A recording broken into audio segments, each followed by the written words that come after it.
Hey, what is up, guys?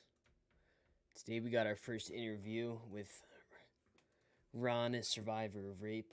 So this is gonna be a beautiful story. Obviously not the what happened to him, but what he's made of it, and get to hear what he is currently going through and stuff he's advocating for. So we'll be hopping on Zoom in 9 minutes, and then waiting for him to get on. And have a great stream. Learn a lot. Ask some questions. If you guys have any questions, put in the chat. And if it's appropriate, I'll ask him myself, and then you can get an answer.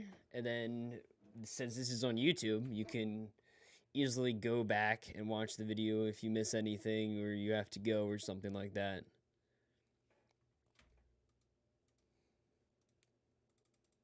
She's gonna wait here patiently, and then we also have another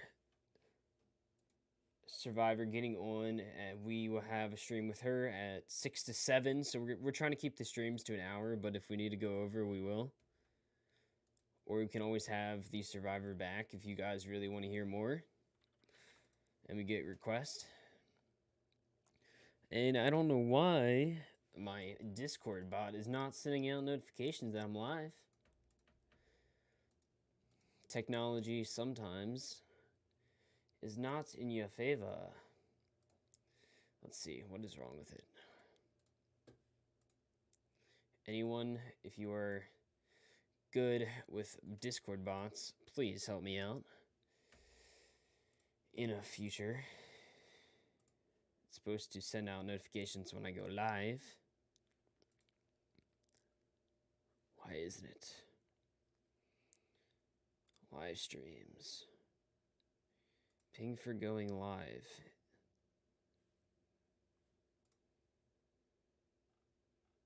It's definitely hooked up right. It's tracking the channel. Sometimes it's really delayed because I guess if a lot of people use the bot, delays it. Oh well, hopefully I'll send it out. If not, I'm just gonna make an announcement right now. We are live.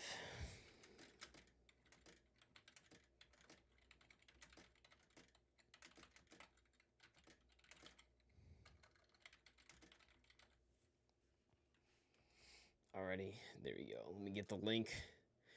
YouTube is very weird in the sense they make it so every single live stream is a different link, which is also good because then you can go back and watch the VOD. But it's also annoying because you have to grab a stream key for every live stream, and it's inconsistent. But we shall learn with the technology we are using and get over it. So I'll send that notification out there. There we go. I see 2 people here. Say hi, guys, if you are here. Let me know you are here in the chat. Oh, yeah, another thing is, in case you guys want to stream on YouTube at all, every time you have a new live stream, because it's a different link, you have to relink the chat in OBS, which is also obnoxious, but it is what it is. Hey, Billy, what up, man? How you doing? How's your holiday? New Year? Christmas? It's been a while. Alrighty, let's get this YouTube chat here so I don't have to have 20 windows open. YouTube chat, there you go. Does it work? Yes, I see Bailey. Perfect. My bot is still really slow. What the heck? Not too shabby, man. I'm trying to, technology is really hard to work out. So it's weird because, like, you probably just saw my camera switch and now the quality is really good. But it's recording with my camera, and that's going to fill up my card really fast. Like, as soon as I stop the recording on the camera, it goes back to this crappy quality. I need to figure out how to make it so I don't have to hit the recording button for it to be good quality. It's weird because it shouldn't do that when I have my capture, the capture card. Alrighty, we're gonna just open Zoom and connect to that. Because I think I have to have it open anyways for him to join. Why is the camera not there? Start video. Oh, because I have it on here. Duh. Let's close that. And let me know that you can hear our guest when they connect. There we go. Perfect. He captured the Zoom window. This is the first Zoom. This is the first interview, so bear with us. That is the wrong window. The heck?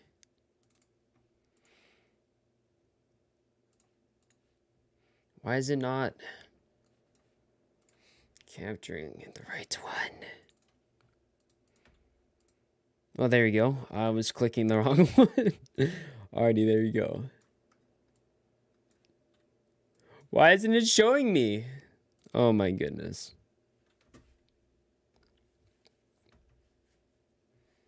Technology, you know? What? It's not, it showed, like, I see it on my computer. Honestly, it might just capture the whole desktop. Just to make it easier to actually work. Because right now it's a black screen, even though I can see myself. So I think I'm just going to capture the desktop. Or no, that was a window capture. This was working earlier. There we go.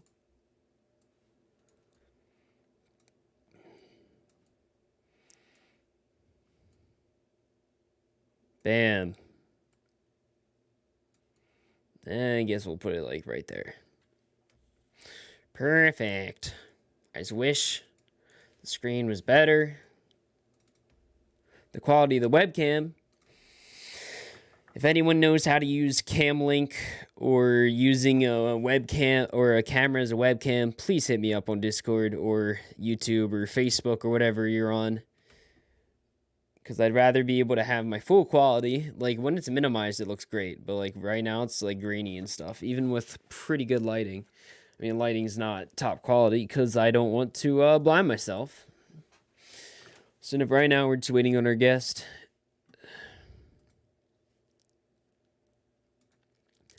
And if you guys have any questions in the middle of the stream, just ask in the chat, and I will read it. As long as it's appropriate. And then, as I said, if anyone's just coming in, 6 to 7 o'clock p.m. today, so 2 hours after this ends, I'll close the stream, and then we're going to have another guest on, and I'll open the stream back up at that time. And it's going to be a different link, but you can, as long as you're subscribed to the YouTube channel, you'll see it when it goes live. Or just go to my YouTube, and you can type in /live after the whole channel name. And it will show the current stream going on.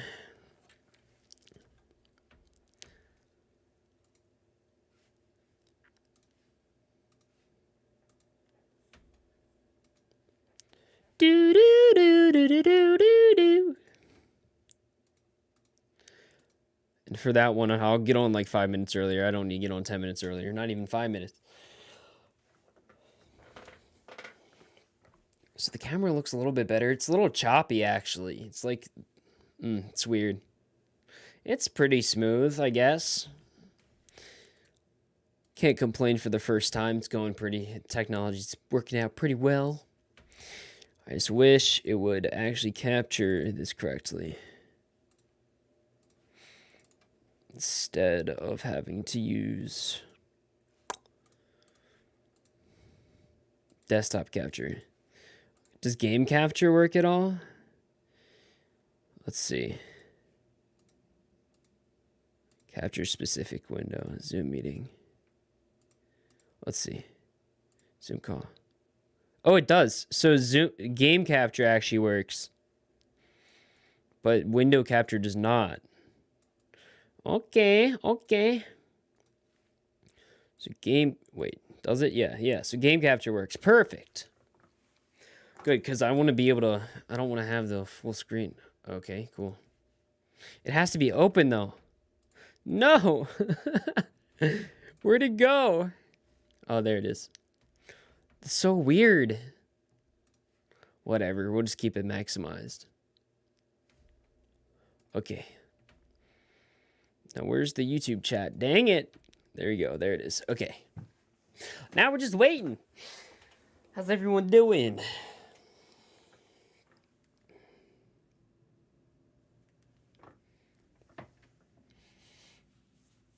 So Bailey, what did you do for the new year? Anything special?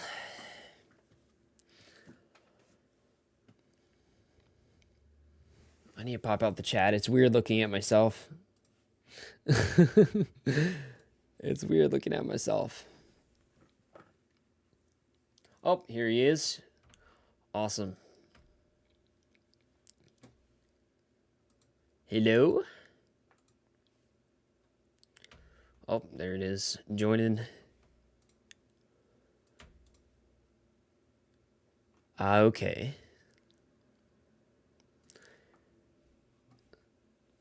Can't hear anything right now.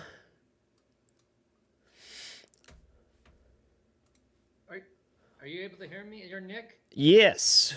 How's it going, Ron? Good. And you can see the video? Yes. Oh, good. And we are live right now. Alrighty. Technology is a bummer sometimes. So let's start off from like sharing from your childhood and like in order of your life to where you are now. Oh gosh. All right. I'll try. Let's see. I won't be as long as It's a Wonderful Life with George Bailey. They took you through everything. Well, I was born in Gary, Indiana. It's a big steel mill community, very blue collar, just outside of Chicago. Hometown of Michael and Janet Jackson. A lot of people that grew up there, and I'm one of them. I have a lot of family that still lives back in that area. I have a mom, my dad, 3 brothers live back there, and just tons of friends. My sister lives out in San Diego, and I'm in Phoenix. So I came out here about 17 years ago, and and I've adjusted to the heat. Oh man, the hottest it's been since I've been here, 119 degrees. Oh wow. Today is insane. not like that. I'm looking outside. It's sunny. It's 68 degrees. So today, these are the days that we really like during the year. I went to school at Indiana University, graduated there with an MPA, a PA, as in Paul, not MBA, Master of Public Affairs. I've been a distance runner for many, many years. I've done 5 marathons. Oh, damn. Yeah. So I don't usually just go out and some people think I've done a ton of 5K races, but some long ones too. And then I was a coach for 16 seasons, I think 15 or 16 seasons, mostly in the Northwest Indiana area. And then I also coached in Southern California. And I was a high school physics teacher. Let's see, anything else I'm not telling you? I was a city councilman back in suburban Chicago for some years. Just a lot. Yeah, I have a lot of likes, a lot of interests, a lot of friends all over the place. It's gonna be hard to do marathons in Arizona. Whew. Yeah, I haven't done a marathon. And when they do the marathon, it's actually, they do one, the big one here is in January, but they're not going to have it this year, I don't believe, because of the pandemic. Yeah, makes sense. Yeah, but yeah, they usually have the distance races like that in the winter time, just because it's obvious.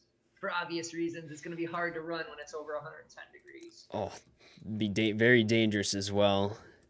Yeah. Alrighty, so let's jump into your story and why you're here. The story, it began, the trauma, the sexual assault, the domestic violence I went through, that happened just about 9 years ago. I just passed that anniversary. It was right before Christmas.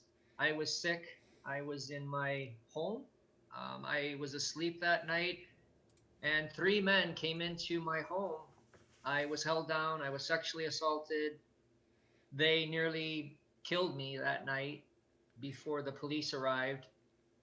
And one of the three people involved was my partner. He had been my partner of almost a decade. He let the guys in. He was drunk, and it was horrific for me. I just sometimes it's even hard to process. Like when I tell people this story, it'll never make sense. People Yeah. think that today that I'm healed and that I've seen people that follow this journey I've been on, and I have a very symbolic goal I'm trying to reach. But on this journey, they said, "Wow, you're cured from this. It's amazing, like just how much you've overcome." And I stop people right there, like cured. I mean, is a mom who lost her kid 32 years ago because he died of leukemia, is she cured? You're You always know, gonna live with it, and like, yeah. And I wish people would understand that. I don't think people intend to be mean.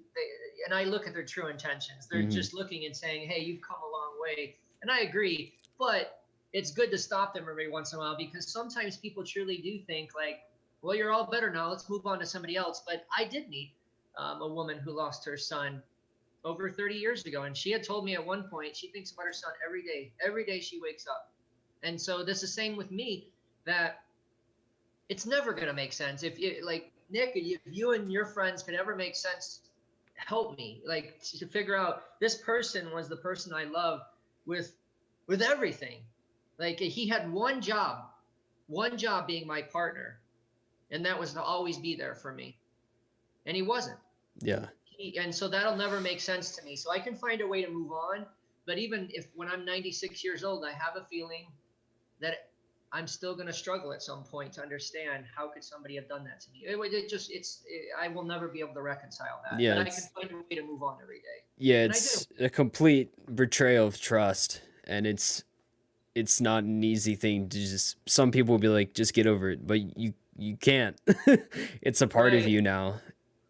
Yeah. And so that is it. And it's just, even after it happened, I would have always hoped that he could have taken responsibility for it. And he hasn't. And now I have to deal with this sexual assault on my own, away from him.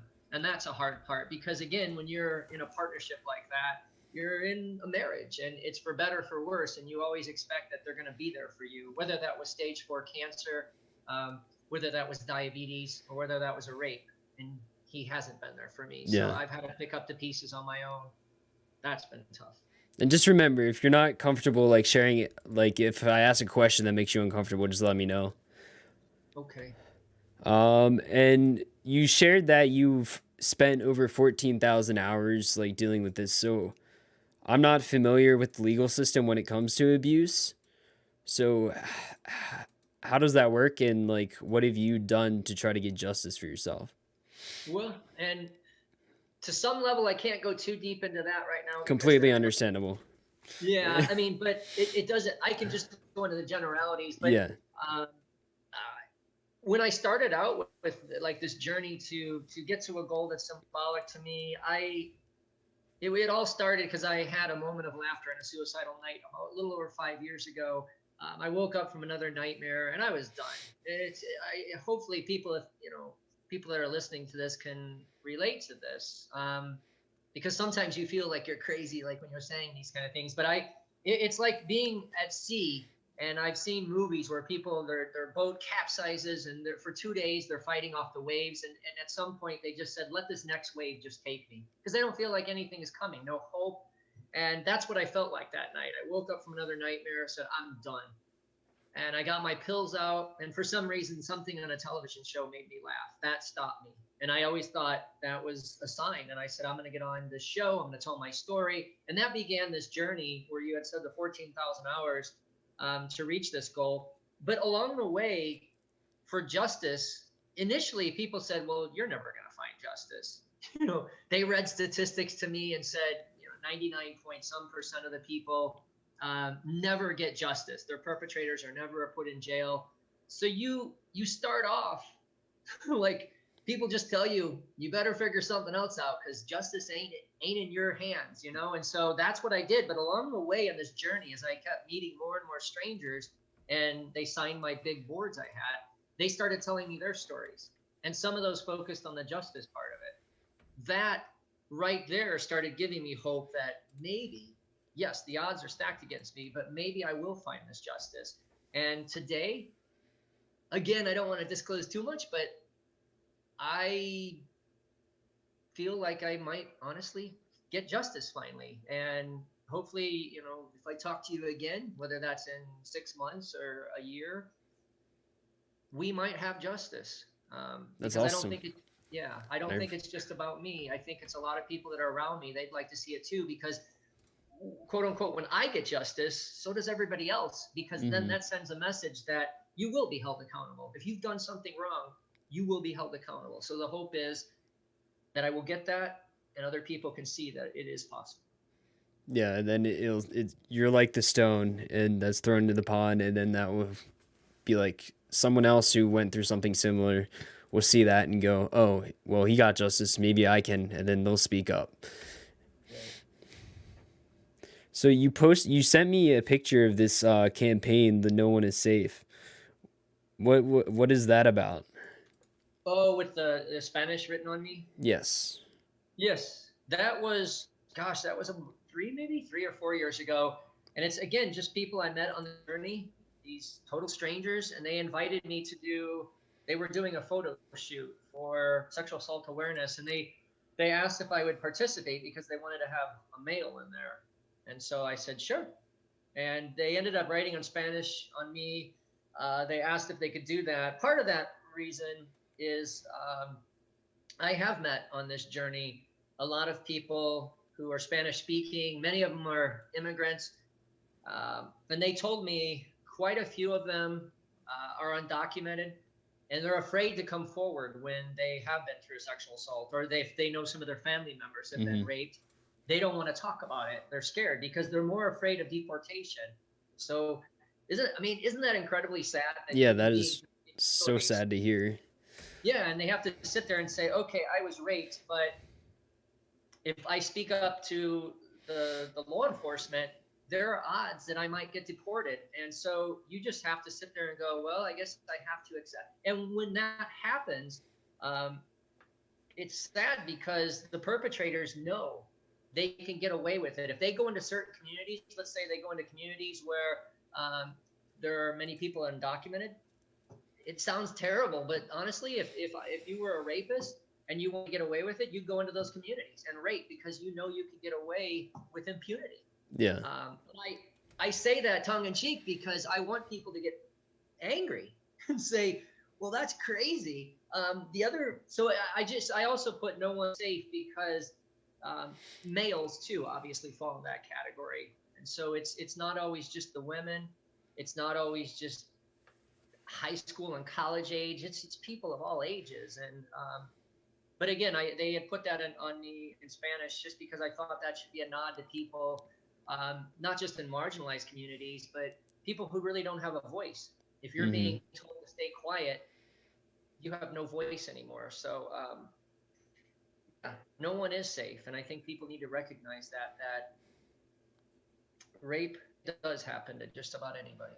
Yeah, and the statistics are like 1 in 4 women by the age of 18 and 1 in 6 men by the age of 18, but that's only the reported things. And Right. there's millions more of people who are scared to speak up. So the statistics are actually worse than that. And they are. And especially for guys, I've spoken out of the toxic masculinity in our society. You'll get a lot of guys who just we're conditioned to keep our mouth shut. And I had said earlier, I come from a blue collar, hard nosed steel mill community just outside of Chicago. Well, when you're raised in that community, you're supposed to be a tough and rough guy. If something bad happens to you, you throw a bandage on and you keep on going. Problem is that band-aid is only going to do so much good. You need more medical attention. And um, and a lot of guys have been conditioned to just keep your mouth shut. That's your therapy. That's your recovery. Mm-hmm. Find a way to deal with it on your own. And then we wonder why in some cases guys don't live as long as females. guys, because they're not able to get their emotions out, guys turn to drugs and alcohol quite a bit. I mean, there are just so many issues. And one story I'd like to bring up is the football player for the New England Patriots, Aaron Hernandez. Netflix last year did a documentary about his story, and I wish if people listening have never seen it, look it up. It's a powerful story. He went through sexual abuse. He dealt with the toxic masculinity, and it ended up he ended up killing people. He was this huge football celebrity, but his life, he's gone now. He took his life in jail Oh wow. because they said in the documentary the likelihood is the day after the Boston, I think it was the Boston Globe, they went public and said that he was likely gay. And I think it was a day or two later he hung himself in jail. To me, that's like, you know, what are we doing to our society and our men that it's better for him to kill himself than to deal with the fact that he was gay and then went through this sexual abuse? That's got to change. And I speak out about that when I go to different places around the country, because that's what almost took my life when I was going to try and kill myself because I didn't know how to speak out. And well, I did, but the thing is, I always thought there were going to be massive repercussions for me for Yeah. speaking out. What do you think like the biggest thing contributed to you healing? Speaking, just flat out, it started back in it was early June of 2015. I was struggling incredibly badly. And I remember that day, I just said, nobody knew. I don't, except for the guys that night and the police that showed up to help me on the night of the trauma. So nobody knew. And on, I think it was June 6th of 2015, I thought, I got to tell people because I was so suicidal. And I remember I put this, I hadn't done much posting on social media. I didn't really know anything about Instagram. I sporadically put things on Facebook, but I thought if I want to get the message out to most of my friends and family the quickest way, put something on social media, see if that gets it out. Because I don't want to tell this story 30 times to people. So I put a thing out there. I told people I was raped, and I got a huge response.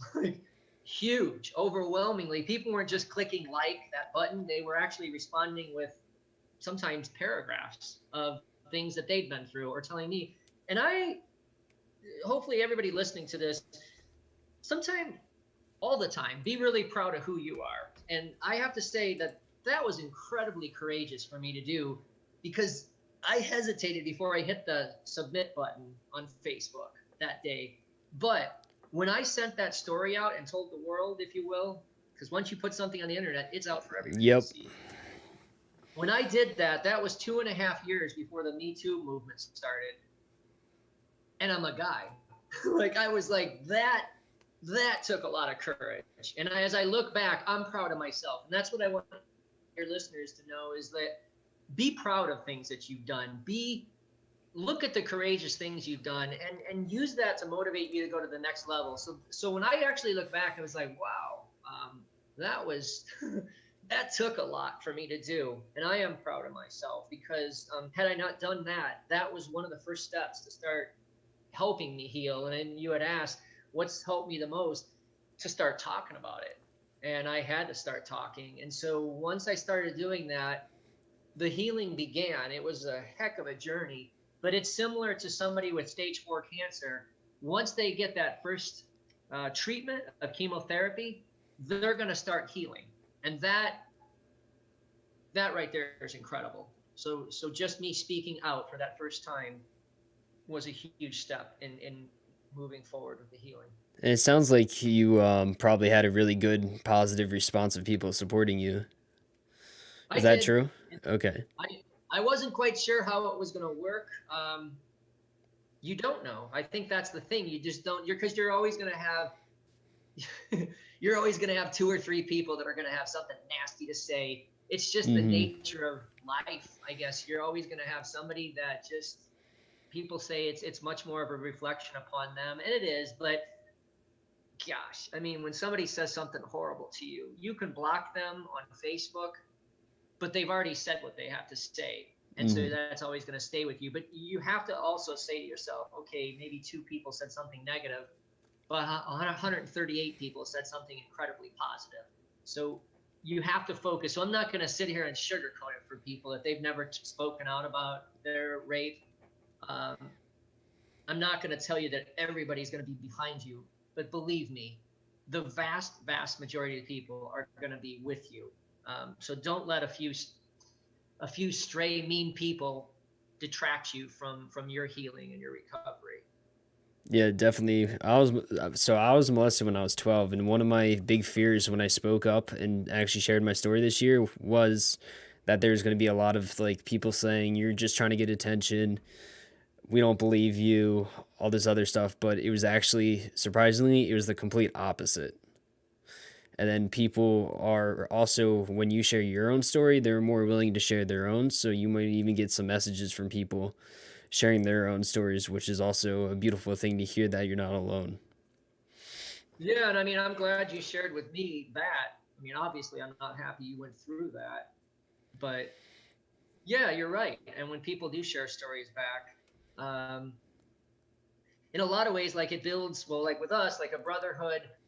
Whether if a female tells me, it just builds this relationship with people, and I think that's the thing is that somebody asked me the other day, oh, who was, I don't even know, it was a reporter or somebody, maybe one of my neighbors. They said, you know, do you trust people?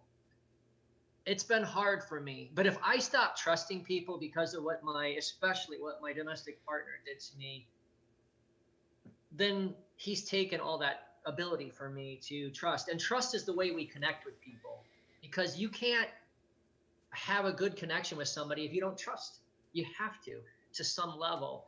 Otherwise, you isolate. You're in a little like castle, fortified, and nobody can get to you. So you're protected. The problem is nobody can help you when you need it. So I've had to learn how to trust again. It's not easy, but I can't stop trusting people, because then to me there's no life left. It Yeah. takes trust. Trust is something as powerful as breathing air. You need it. I mean, and then people say, well, I don't really trust. But every time you go to McDonald's and you order a burger, you're trusting that burger it's not got poison in it. Yeah. So I mean, I'm taking an extreme example, but to some level, we all do find ways to trust in society. Maybe just not the level that we had before the trauma or the rape. So I am learning how to trust. Yeah, and that is definitely a hard thing to do, is trust, because I still struggle with that, of like feeling that people are only friends with me or only talk to me because they want something. Yeah, and sadly, well, I mean, you believe that for a reason, and it's like, Yeah. nobody should sit there and say, well, that's the craziest thing I've ever heard. Well, they haven't lived your experience, and even if they've Yeah. been through a rape or they've been through a trauma, Nick, they haven't gone through your experience. Yeah, every experience is different. And one thing I'm also trying to learn that more people need to know and understand as well as I do is that it doesn't matter if it happens once or 100 times. It's all just as bad. There's no worst case. Yeah, because I had somebody on the journey. He told me that he's been raped numerous times, and he said, Blake, your story's not that bad. He said, and he was telling me that you got to figure out a way to get past this. He said, this happened to you, and he was wrong. Actually, there have been 2 rapes that I've experienced. One of them had happened. This was right when I was coming out of the closet as a gay person. I was raped, and I didn't know who to tell. I didn't know how to talk about it. This was it was even more difficult to talk, because I was also running for a big political office, and it was 17 years ago. Who was I going to tell? Like, it would have been, to some degree, it would have been the end of everything that I knew. So this guy was wrong. He assumed that this was the only rape I'd been through. But you're right, Nick. I mean, it doesn't matter. Like, who the hell cares if this guy? It's not a competition. And there's no monopoly on suffering. Right. And so yeah, there are some people that again, you're going to have some of these people that are going to say negative things. Just try and look at the positive people out there, and that's not easy. It's for some reason, when somebody says something horrible about you, we tend as human beings to focus on that. I think it's because it's like it's almost like somebody pulling out a knife or a gun, and it really grabs your attention. But you have to continuously tell yourself, look at the overwhelming majority of people who are saying positive things. Yeah. We we still have monkey brains that haven't really evolved, so our brains are more wired for survival, so we focus on the negative more than the positive. But we're not fighting against lions anymore. So Yeah. So I think I guess I have to be careful when I tell people I've seen it all. Then tomorrow shows up, and then or later today shows up, and then I see something that I never thought I'd see. So you just, that's it. Like right now, I just have the moment with you, Nick, and this is what I focus on. Because right now, if I focus on all the other issues that I'm trying to deal with, like trying to get justice, and I still go through physical therapy from what these guys did to me. If I focus on all these facets of life that maybe I'm struggling with right now, then I won't be able to enjoy the moment with you. And I have to tell myself, take it. I'm not going to tell people they need to meditate. I heard on a radio show the other day, people said that it's becoming so cliche when people are struggling. They're like, well, just take some time and meditate. So, I mean, if people want to meditate, great. But I think the biggest thing I could share with people is just take the moment, whatever that means. Just focus on that. Don't worry so much about the past. Don't worry so much about what happens in 16 minutes. Just deal with now. And so that's what's been helping me the most. Yeah, and that's what a lot of meditation is teaching you, is just to live in the moment and not really worry about your past or the future. Just breathe and listen to the moment. And I do it, and it is peaceful, but it's not something that's going to help everyone. Like, everyone's unique, and I think a lot of solutions that are taught are broad when each person's experience is completely different. So people need tailored solutions.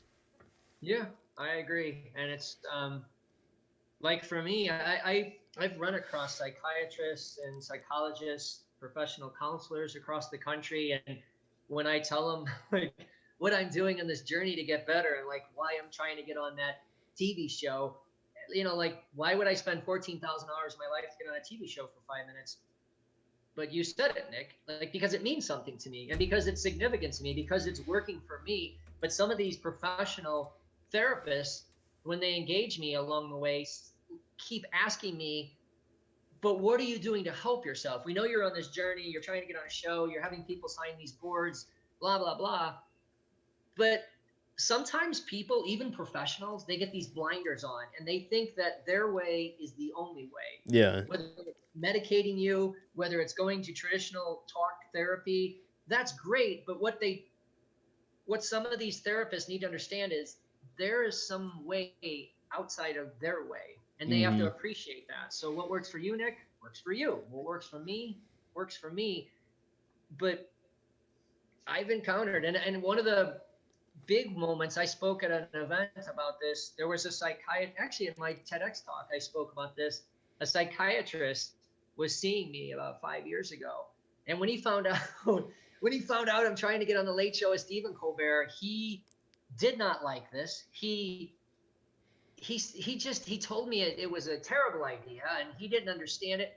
And I think if I remember right, I cried when I got in my car after that session. What the hell kind of psychiatrist would cause me to become suicidal from something he said? Yeah. That is how disgusting some of these people can be because they have those blinders on. That makes me mad because this guy had been around for 25 years as a professional. But I didn't mention his name in the TEDx talk. That wasn't important. But it was important to say to people, just because somebody has all these credentials behind their name doesn't mean they're qualified to tell you what you should do with your life. Completely. If something's working for you, go with it. Yeah, I still get passionate to this day about that. It was disgusting. I had to talk to some friends and family after that therapy session. I never went back to him. Never. And someday when I do get on the Late Show, he's going to know. He's going to be watching. And I'll probably mention, not his name, but I'll have some kind of... He'll know. Oh, he'll know. It's almost like if you ever saw the movie Pretty Woman with Julia Roberts. No, I haven't. Oh, it's she goes into this really fancy place, but when she went in the first time in Beverly Hills, they treated her like a low-class citizen, um, because she was dressed a certain way. And she had a lot of money. Richard Gere, the other character, had given her all this money to buy all these fancy clothes. But he, after, as the movie goes along, he ends up sending her, and she gets all these clothes in Beverly Hills. But she takes all her bags and all her things that she had purchased, went back to the place that treated her badly, and said, "Do you remember me?" It's a really powerful movie moment. Yeah. But it's, in things like that, and even the people that have treated us badly in life, like the three guys that night that did this to me, including my partner, at some point you don't want to rub it into them, but you want to go and say, "You tried to do this to me. You tried to take this away from me, my life. You tried to take away, my dignity just as a human being. And I want to let you know I'm still going." And I think a lot of survivors want that opportunity, not to rub it in somebody's face, but to be able to say, "You tried to take all of this away from me, and I'm still going. And I just wanted to let you know you didn't." Because for a lot of survivors I've heard, they may never, ever, ever get an apology. Well, hell, no acknowledgement a lot of times of what they've done to somebody. But sometimes I think the greatest thing that we can do is go out and live our lives. And if the perpetrators ended up seeing us, great. But I think that's sometimes the greatest gift that we can give ourselves, is that they didn't stop us. Like I'm talking with you right now, Nick. So what happened when you were 12 years old? You have this ability to engage all these people. You have this ability to share on your YouTube channel. You're bringing all these people together. So you've done a hell of a job. I mean, just from what I can see. So you haven't let that moment destroy, every part of who you are. So you've done a good job. Thank you. I just see a lot of people suffering, and I'm like, I don't want to. I understand, but I don't want to be like 40 years later being like, woe is me, I guess. I would just want to push on and continue and being able to help people who may never recover or heal. But even if I feel like they won't, keep on trying. Right. Yeah, and that's what I do every day. I wake up and just think, what? And well, and one of the things too that I'll do is, when the day is over, I don't have any formal way of doing this, but I take stock in my thing. What did I do today? And I'll list off these things. Sometimes it's like, okay, I got up and I did laundry. I went to the store. I went for a 5-mile walk or run, and I start taking stock in all the things I did, and that makes me happy, because then I know I've achieved something in that day. And for some people, just getting up, getting out of bed, taking a shower, brushing their teeth, and making breakfast, if that's all they did, to a large degree, that's huge, because there are people I've met after they've gone through, let's say, a rape, domestic violence. They may struggle just to get out of bed. They've told me sometimes they just go to the bathroom and they come back and they won't watch TV. They'll just lay in bed all day. And so to do those little things, they're not so little. Yeah. To do 3 or 4 things in a day. And then you just build upon that. And you tell yourself you're going to keep going. And going back to the justice part of it, that's what's gotten me to this point, that enough people along the way, it's almost as though there's a book called The Alchemist. It's some Portuguese guy that did it from Brazil, or he speaks Portuguese. And he wrote this book, but it says, when you want something badly enough, the whole world will conspire to help you achieve it. And I feel like on this journey, that's what's happening with me, is I've met so many people that said, "Hey, Blake," sometimes in a very subtle way, they're like, "You need to go this way," or "You need to go this way." And what they're doing is pushing me towards that justice. And that's where I found out so many things. And now, again, I believe it's going to happen now. I have much more renewed hope. But each person along the way is pushing me in the direction, just as they are you, Nick. I mean, they're pushing each one of us in the right way. And so I keep going each day with the help of a lot of people.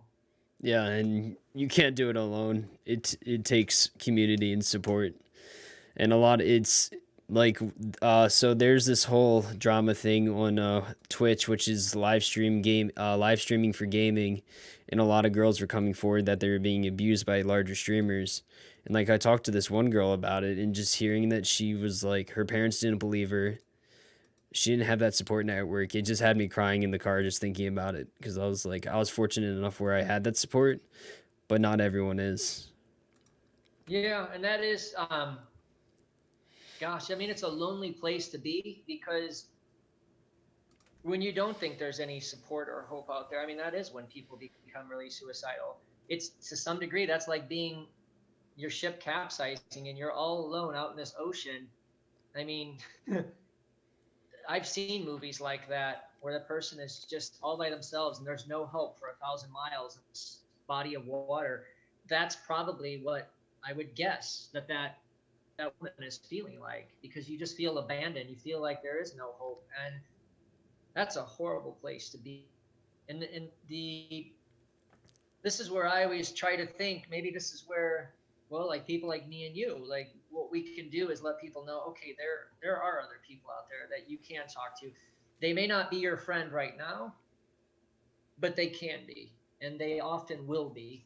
Um, but it starts with just knowing that you can speak up, because once you do speak up, those people will come forward, and they will start you on your way to recovery. Because I've never, it's possible, I guess, but I've never met a survivor who's done it on his or her own. Yeah. They just, And I first, when my event experience happened to me, I thought, I was like, oh well, if I just wait or don't say anything, I can do this eventually in time. But no, it doesn't work like that. well, and I mean, for me, my symptoms, they were anger and they were isolation. I mean, I told Hmm. you earlier that I used to be a city councilman back in the Midwest. I went from like, you can't be a city councilman or a high school coach. In both of those occupations, you have to engage a lot of people. You have to. I mean, you're not sitting in a cubicle in that situation and and working on computer programs. Your main emphasis is on interpersonal communication.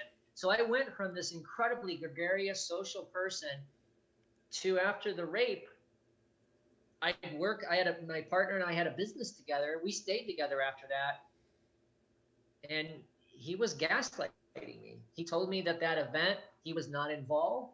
He and one of the other perpetrators blamed the third perpetrator. They blamed it all on him.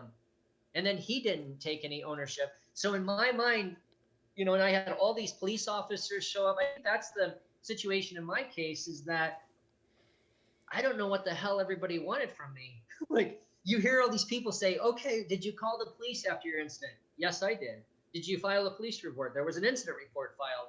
Did you tell anybody the following day or the week? Yes, I told one of my best friends the next day.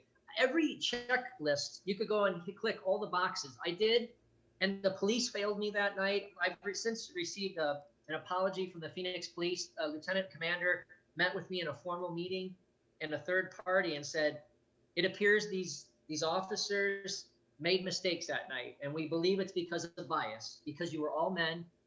They also knew you were all gay men, and they didn't listen to me. I don't, like Nick, I didn't know what else I was supposed to do. I did everything I was supposed to do that night. And the system still failed. And so, and for me, it's not so much to focus on, all right, let's nail these SOBs. But first of all, I was glad that the police met with me and said, yes, there were mistakes made. This shouldn't have happened to you. But I also thought, but why were the mistakes made if we can't figure that part out? I was bleeding that night. My blood was on one of the perpetrators. I told them what happened. I told them I was the one that made a 911 call. They were laughing. They were joking. They were like an Uber service that night. One of the guys, Brian, they drove him to his home and they put that in the report. I mean, can you imagine if, like somebody was raped and like a woman called and they drove that perpetrator home with blood, and you just think, what the hell's going on? But hopefully this is resonating with people, that they're going to share that we have to get past our biases, that it doesn't matter if you're a male, it doesn't matter your age, it doesn't matter your religion, it doesn't matter what you were wearing, not wearing. When you come in, you hear what somebody says, you investigate accordingly, and you take all those biases away. But that's hard, Nick, because I mean, as I look at you, well, unless my camera's got it. You have a beard, you have facial hair. Yep. For some people, they're going to judge you about that because sometimes, guys can look a little scarier with facial hair. So, I mean, we all have these biases. You're wearing a ball cap, so somebody may have a bias toward that. But the thing is, they need to just listen to you, what you're going to say and come out of your mouth. And not all these other factors. And that's hard. I'm not going to sit here and say it isn't, because you had mentioned something earlier and said, we're not going after lions, or we're not hunting anymore. But the thing is, we're still this wild kingdom, all of us, that it is survival of the fittest to some degree. And there's this fear when we meet people. We're always going to have those biases that come in and go, oh my gosh, somebody like that person did something bad to me in the past, and maybe I should judge him or her. But we've got to give people chances in life. We can't always judge each other. That was hard on me. And it was just hard. I've had to learn how to trust law enforcement again. I mean, it doesn't mean that I hate law enforcement. I had a horrible experience with them. So when I make a phone call and my life is in jeopardy, and they don't help me, what do you think that's going to do to somebody? Their psyche, their ability to trust again. So I've had to,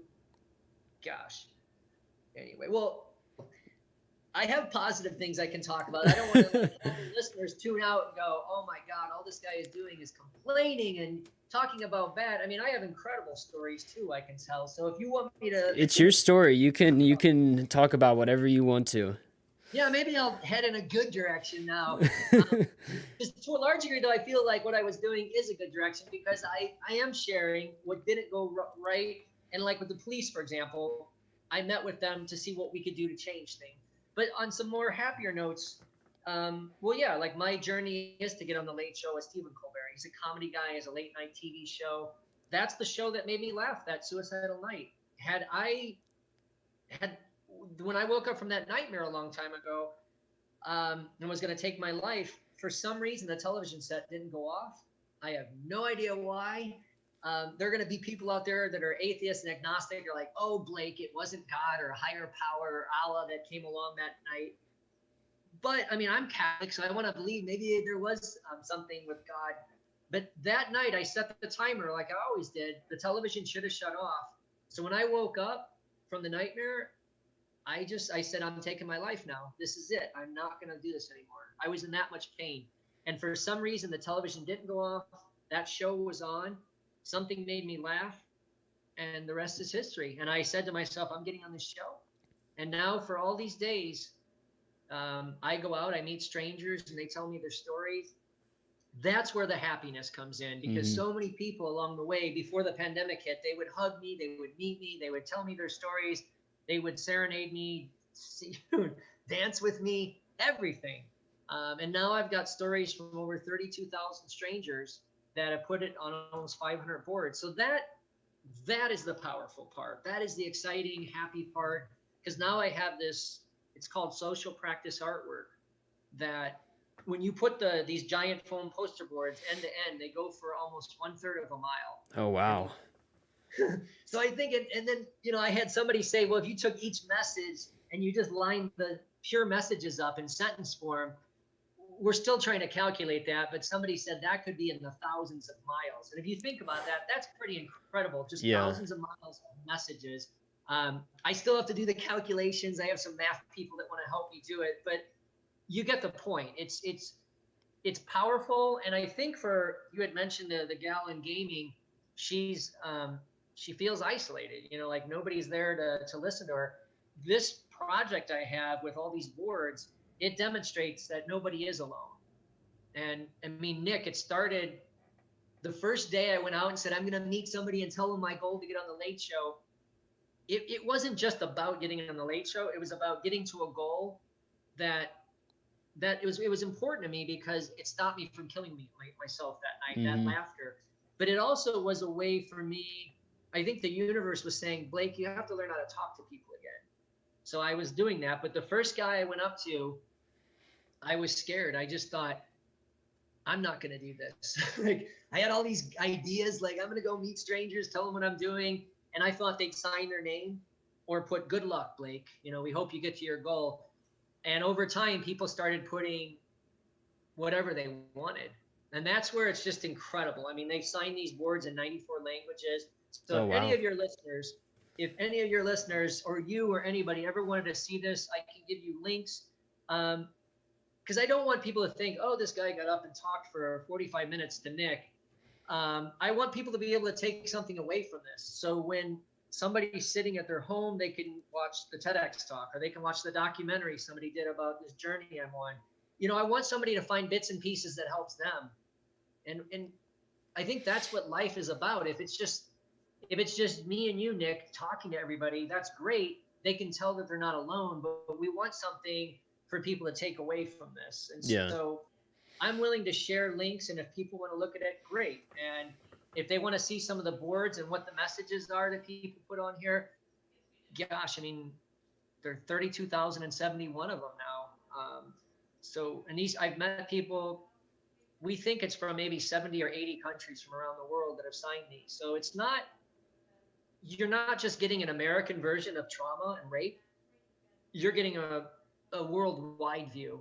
You know, people that have signed my boards are from Japan, New Zealand, Nigeria, Chile, everywhere, the Marshall Islands. I had to look up, I'm a big geography guy, and I've had to look up some of these countries, like, where the hell is this?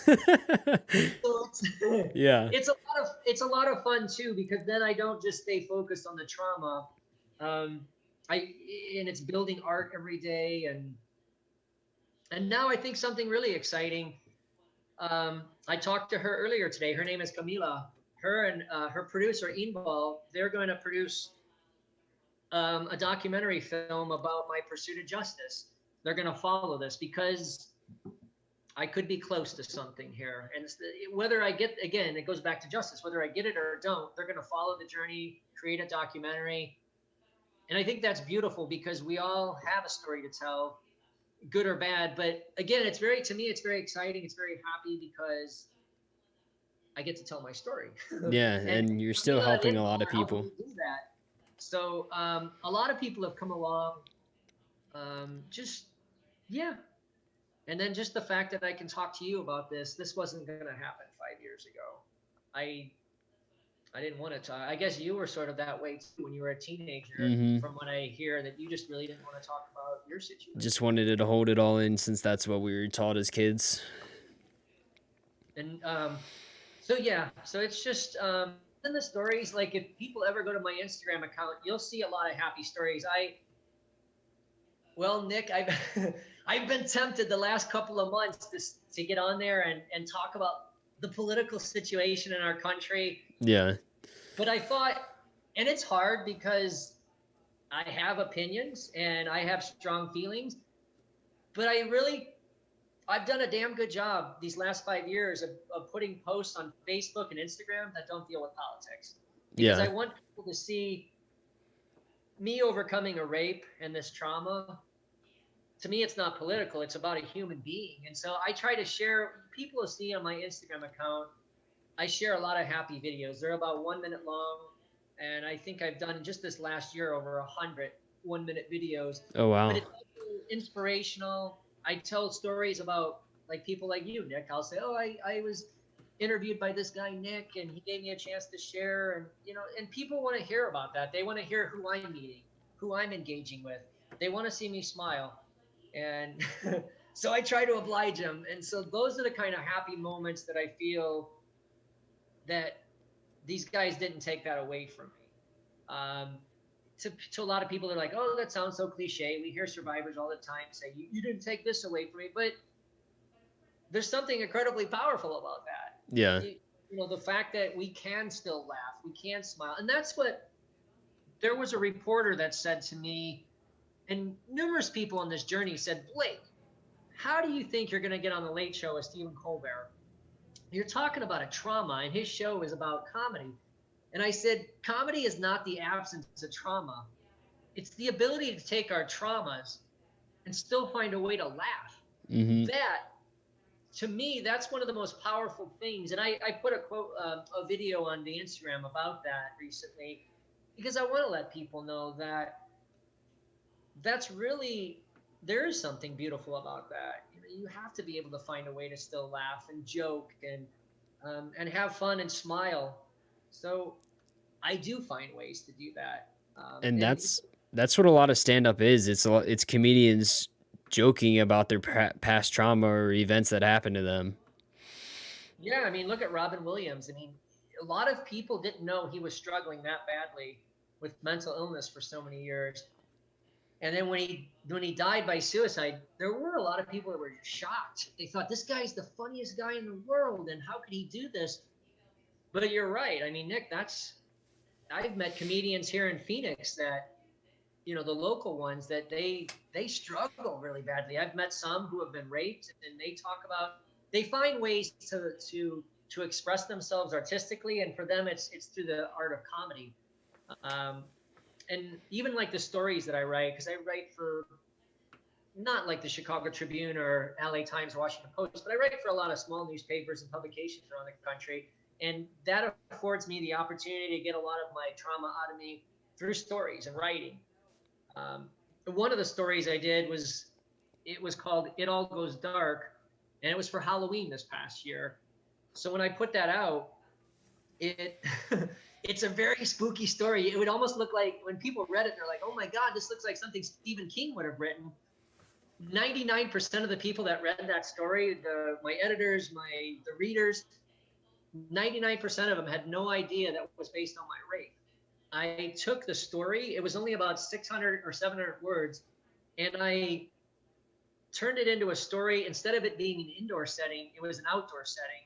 And I was camping, and it was based on my true story of rape. And when I did tell some people, there was just wow, like shock.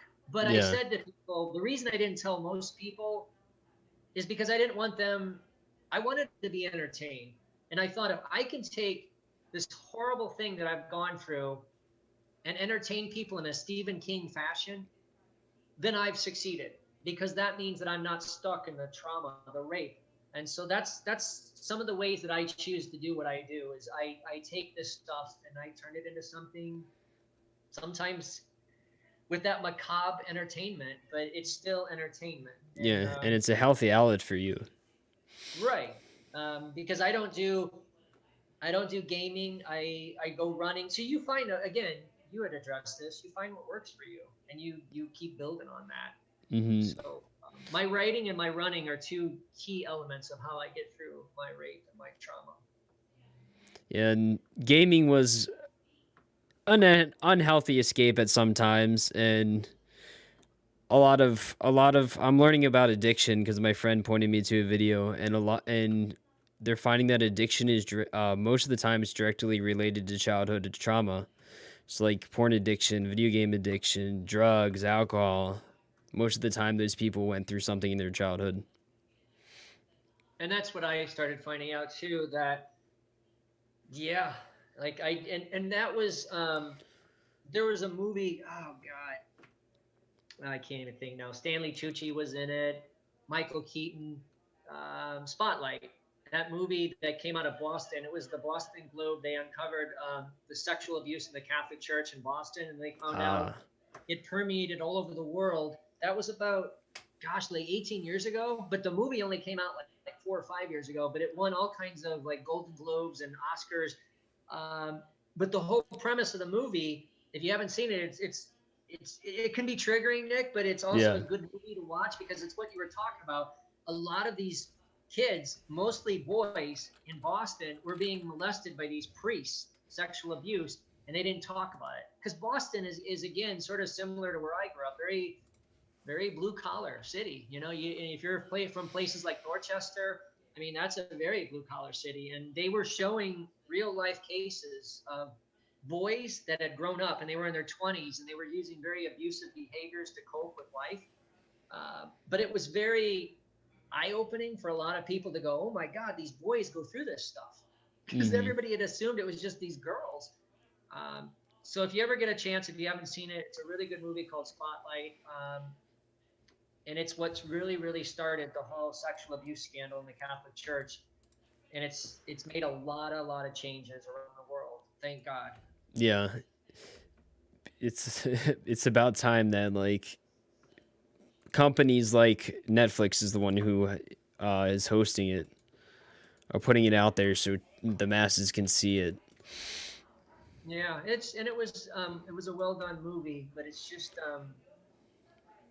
I've watched it maybe 4 or 5 times. It's really riveting, but it's based upon a true story. So I think that it makes people have to look not just at Boston. It made people look in their own communities, whether that was in Pittsburgh, whether that was in Fort Wayne, Indiana, Stockton, California, or Olympia, Washington. You had to start looking and saying, this isn't just happening somewhere else. This is actually happening in our community. Yeah. And you got to do something about it. And that's when things, the rubber meets the road. Is like you have to sit there and go, you can complain about things all you want. Go, look at those people are doing in those other cities. But when it's in your city, and what are you going to do about it? Yeah. And if you're not willing to do anything about it, then stop complaining. Like we're not going to change the world if we don't look in our own backyards. And that's where sexual abuse is happening. Always. It's happening in our neighborhoods and our cities. It's not just happening in places like LA, New York, Washington. It's happening in every city. Yeah, and that's what's good about your message campaign is you're showing that it also happens in every country. It's not just one location. Yeah. And just even some of the people from different cultures, different parts of the world that have met me on this odyssey I've been on, they open up to me. But in so many cases, that's where the happiness is. Like these people will start telling me just like about their lives, and I've learned so much about different cultures around the world, and that's pretty cool. And now I have all these Hallmark cards, if you will, 32,071 Hallmark cards. Whenever I get Oh wow. sad, whenever I get frustrated with life, I can go to my storage area. And I took an editor of a magazine here in Phoenix. He's going to do a story about the artwork that was created from this journey I'm on. So I took him down there, and I pulled all these blankets in my U-Haul storage area off of these 500 giant boards, and I started sharing them with him. And he sat on the floor in that warehouse storage area and read for probably 45 minutes. But it was really powerful. Again, he wasn't reading my story.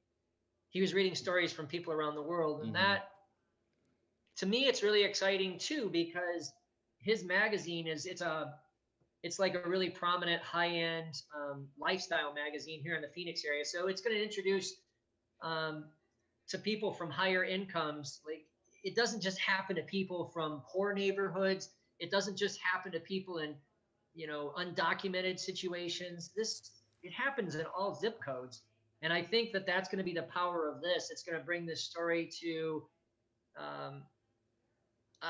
well, I've heard people just say, yeah, but this doesn't happen as much in places like Beverly Hills or in, I think Westchester is a high-end area in New York, north suburbs. And people are mistaken. They feel like these things happen less frequently in those areas, and it's more about socioeconomic. No, rape happens everywhere. So I'm really happy that this high-end lifestyle magazine is going to include this artwork and this journey, because I want it to be able to traverse all these different classes of people. So yeah, so I really give a lot of credit to Tyler from this magazine, Arizona Foothills Magazine in Phoenix, for taking this on. And I was just really excited that he took the opportunity and wants to feature this. It's really amazing what you're doing. And it takes a lot of courage. Even if you've talked 20 times, every time it takes a lot of courage. Yeah, and I didn't cry. So when I was with you today, but I mean, I told people sometimes if I do cry, I'm okay with that. I had some therapists told me, they said they would rather have me cry than to throw a bottle against the wall.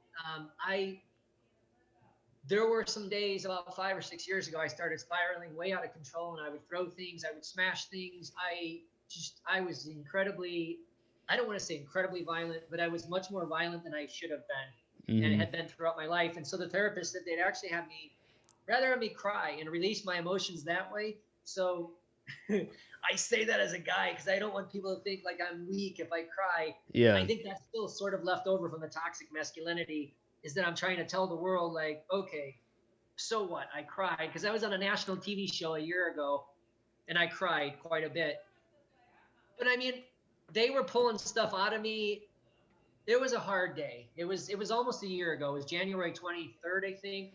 But I had somebody say, dude, get it together. You were on a national show and you're crying like that. They said, you got to have it more together. And I thought, but I was just being me, like I don't go Yeah. in there ripped, I don't know. Whatever you do, Nick, I mean, I'm okay with that. But,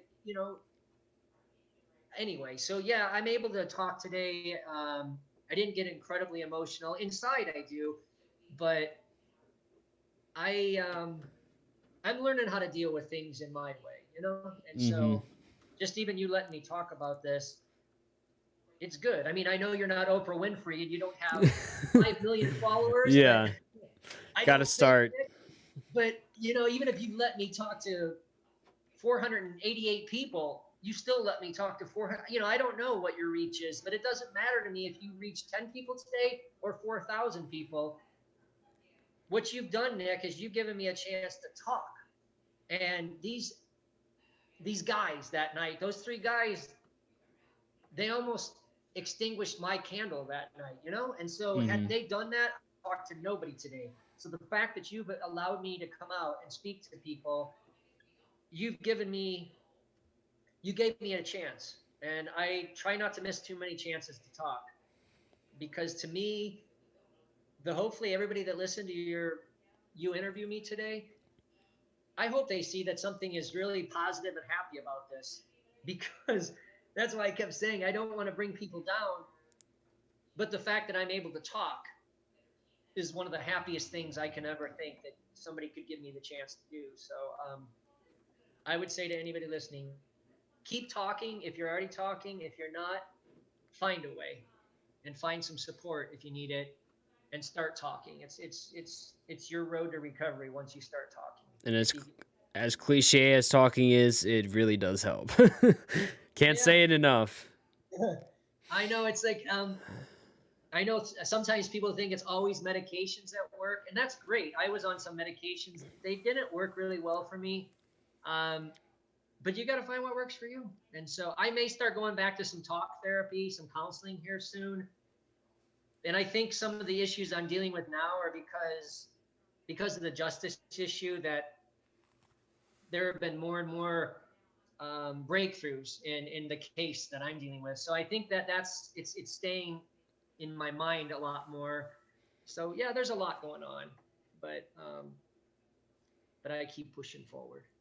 Well, thank you so much for having the courage to get on here and share, because even though I'm not a small platform still, there may be someone in here today that heard what you said and it could save them as well. And Yeah, before we go, I want you to shout out to your Instagram and your Facebook or whatever else you have to share for people to look at. yeah. With the website, it's blakelateshow.com. So just my name is Blake, and then I'm trying to get on the Late Show, so it's blakelateshow.com. The Instagram is at Blake Late Show, and I think that's going to be really powerful for people to see, because they get to see pictures. I think we have 1,600 pictures I've taken with an estimated 4,500 people I met on this journey. Oh, wow. So you get to see actual faces of people. We hold up one of the giant boards. But yeah, and if anybody just Googled my name, my full name is Ron Blake. If they Googled Ron Blake, Late Show, just a lot of stuff comes up. And I think that's on the website, like the TEDx talk is on there, the documentary that came out.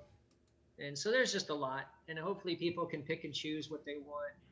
And yeah, and that's my ability that's going to be my legacy someday, Nick, is what I leave behind. And just like you, all these videos that you're doing with people, these interviews, to some level, that's your legacy that you leave behind, because in 100 years somebody's going to look back and go, what was this guy Nick doing?